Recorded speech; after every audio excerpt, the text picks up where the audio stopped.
Guardians que les Américains vont vendre aux Marocains, accompagnés de missiles Hellfire qui sont souvent des missiles anti-chars et de systèmes Paveway qui sont des bombes guidées au laser.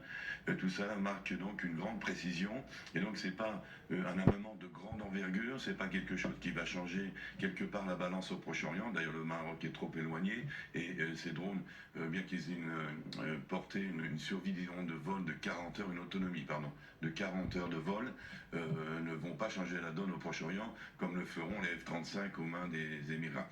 Alors là, ce qu'il y a, c'est effectivement un traitement régional, local du problème.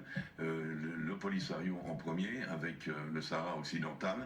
Alors je pense, et je mets tout de suite, je rassure, dirons-nous, parce que les gens du Polisario ne vont pas être détruits demain. Je ne pense pas qu'il y aura un génocide marocain sur le Sahara occidental. Il faut bien comprendre que cet équipement, le temps qu'il arrive, le temps qu'on forme les militaires marocains à l'utiliser à Ession, il faut compter 1 ou 2 ans facilement.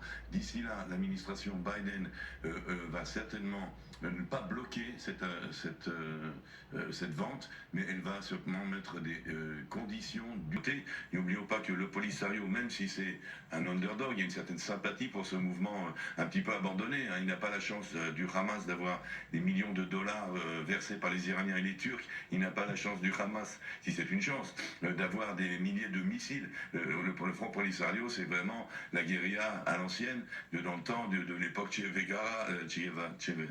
Guevara, Cuba. Donc il y a une certaine sympathie. Mais d'un autre côté, de temps en temps, frustré justement par cet abandon médiatique et diplomatique, le Polisario entreprend des actions terroristes, s'attaque à des civils, à des convois civils.